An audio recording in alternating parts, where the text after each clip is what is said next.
4 मार्च दैनंदिन ज्ञानेश्वरी अध्याय 7 विज्ञान योग. अलंकापुरी पुण्यभूमी पवित्रम तेथे नांदतो ज्ञानराजा सुपात्र. तया आठविता महापुण्यराशी नमस्कार माझा सद्गुरू श्री ज्ञानेश्वरांसी. ओवी क्रमांक 31 पासून पुढे. रसोहम पशु कौंतेय प्रभास्मी शशिसूर्यो प्रणव सर्ववेदेषु शब्दस्खे पौरुषो नृषु. पुण्यो गंध पृथिव्या च तेजस्यास्मि विभावसो जीवनम सर्वभूतेषु तपस्यास्मि तपस्विषु. म्हणून उदकी रसू का पवनी जो स्पर्शू शशी सूर्य जो प्रकाशू तो मी चिजान. तैसाची नैसर्गिक शुद्धू मी पृथ्वीच्या ठाई गंधू गगनी मी शब्दू वेदी प्रणवू. नराच्या ठाई नरत्व जे अंभावे सत्व ते पौरुष मी हे तत्व बोलिजत असे. अग्नी ऐसे आहाच तेज नामाचे आहे कवच ते परते केलिया साच निज तेज ते मी. आणि नानाविध योनी जन्मोनी भीत त्रिभुवनी वर्तत आहाती जीवनी आपुलाल्या. एके पवनेची पीती एके तृणास्तव जीती एके अन्नाधारे राहती जळे एके. ऐसे भूत प्रति आनान जे प्रकृती वसे दिसे जीवन ते आगवा ठाई अभिन्न मीची एक. बीजम्मा सर्वभूताना विद्धि पार्थ सनातनम बुद्धी बुद्धिर्मतास्मस्मि तेजस्वी तेजसनामहम. बलं बलवतामस्मि कामराग विवर्जितम धर्मा विरुद्ध भूतेषो कामोस्मि भरतर्षभ. पै आदिचेनी अवसरे विरुडे गगनाचेनी अंकुरे जे अंती गिळी अक्षरे प्रणव पिठीची. जव्हा विश्वाकारू असे तव जे विश्वासारिखे दिसे मग प्रळा महाप्रळय दसे कैसेची नव्हे. ऐसे अनादी जे सहज ते मिगा विश्वबीज हे हातातळी तुझ देईजत असे. मग उघड करुणी पांडवा जे हे आणीशील सांख्याच्या गावा तयाचा उपेग बरवा देखशील. परिये अप्रासंगिक अलाप आता अस्तून बोलो संक्षेप जाण तपियांच्या ठाई तप ते रूप माझे. बळिया माझी बळ ते मी जाणे अडळ बुद्धिमंती केवळ बुद्धी ते मी. भूताच्या ठाई कामू तो मी म्हणे आत्मारामू जेने अर्थास्तव धर्मू थोरू होय. एरवी विकाराचे नि पैसे करी कीर इंद्रियांची ऐसे परिधर्मासी वेखासे जाओ नेदी. जो अप्रवृत्तीचा आव्हांटा सांडून विधीची आणि घे वाटा तेवीची नेमाचा देवटा सवे चाले. काम ऐशिया ओजा प्रवर्ते म्हणून धर्मासी होय पुरते मोक्षतीर्थीचे मुक्ते संसार भोगे. श्रुती गौरवांच्या मांडवी कामसृष्टीचा वेलू वाढवी जव कर्म फळेसी पालवी अपवर्गी टेके. ऐसा नियतू का कदरपू जो भूताया बीज रूपू तो मी म्हणे बापू योगियांचा. हे एक एक किती सांगावे आता वस्तू जातची आगवे मजपासून जाणावे विकारले असे. येचैव सात्विका भावा राजसा तमसाचे मत्त एवेति तान्विधी नत्वाहम तेषु मयी. जे सात्विक भाव का रजतमादी सर्व ते मम रूप संभव ओळखे तू.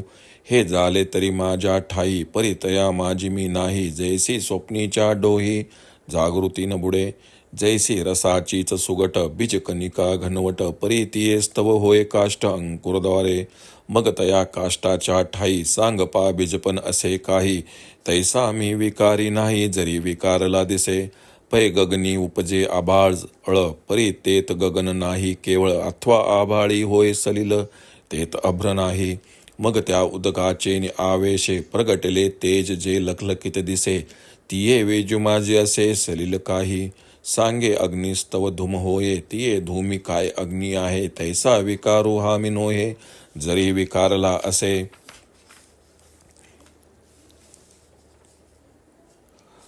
म्हणून पाण्यामध्ये रस वाऱ्यामध्ये स्पर्श अथवा चंद्र सूर्यातील तेज मीच आहे असे समज असे श्रीकृष्ण अर्जुनास सांगतात. पृथ्वीचा नैसर्गिक सुगंध आकाशातील शब्द व वेदांतील ओंकार मीच आहे. पुरुषाच्या ठिकाणी अहंभावाचे सार जे पुरुषत्व ते तत्व मी आहे तुला सांगतो. तेजाला अग्नी नावाचे वरवर दिसणारी जे कवच आहे ते दूर केले की खरे तेज मीच आहे. त्रैलोक्यात नाना प्रकारच्या योनीत प्राणी उत्पन्न होऊन आपापले आहार सेवन करून राहतात. कित्येक वाराच पितात कित्येक गवतावर जगतात कित्येक अन्नावर राहतात आणि कित्येक पाण्यावर जगतात. याप्रमाणे प्रत्येक प्राण्याचा त्याच्या त्याच्या प्रकृतीनुसार जो आहार दिसतो त्या सर्वात मीच अभिन्न भावाने आहे, जे सृष्टीच्या उत्पत्तीच्या वेळी आकाश रूपाने अंकुरले आणि जे सृष्टीलयाच्या ओंकाररूपी पटावरील अक्षराचा ग्रास करते. विश्व असे तोपर्यंत जे विश्वाकार दिसते व महाप्रलयकारी जे कोणत्याच आकाराचे नसते, असे स्वभावता अनादी विश्वाचे बीज तेच मी आहे, हे मी तुला स्पष्टच करून सांगतो आहे. हे समजून घेऊन याचा नीट विचार करशील तर तुला कळेल की याचा चांगला उपयोग आहे. असो, हे विषयाला सोडून झाले, ते मी आता बोलत नाही. आता तू जाणून घे की तपस्व्यांच्या ठिकाणी असलेले तप मीच आहे, बलवानामधील बल, बुद्धिवानामधील बुद्धी ती मीच आहे, असे निश्चित जाण. आत्मारामी रमणाऱ्या श्रीकृष्णाने सांगितले की जीवाच्या ठिकाणी असणारा काम मीच आहे. एरवी विकारांच्या फैलवाने तो काम इंद्रियास अनुकूल अशी कर्मे करतो, पण ती कर्मे धर्मास विरुद्ध जाऊ देत नाही.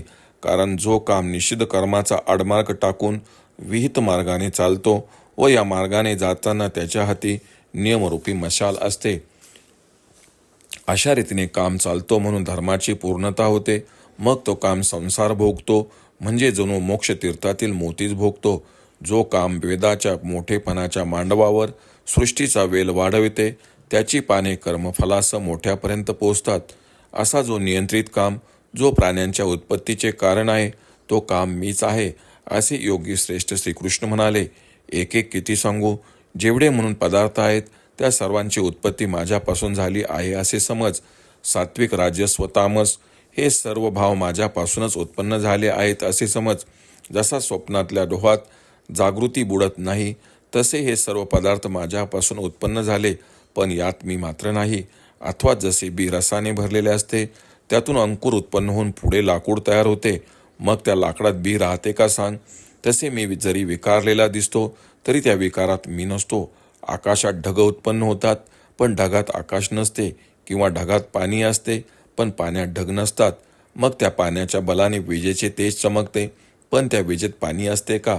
अग्नीपासून धूर होतो, पण धुरात अग्नी असतो का. त्याप्रमाणे माझ्यापासून विकार झाले तरी मी विकारी होत नाही. अग्नीपासून दूर होतो, पण धुरात अग्नी असतो का. या प्रश्नानंतर श्रीकृष्ण पुढे अर्जुनास सांगतात. ओम श्री रुक्मिणी पांडुरंगाय नमः. ओम श्री ज्ञानराज माऊली नमः.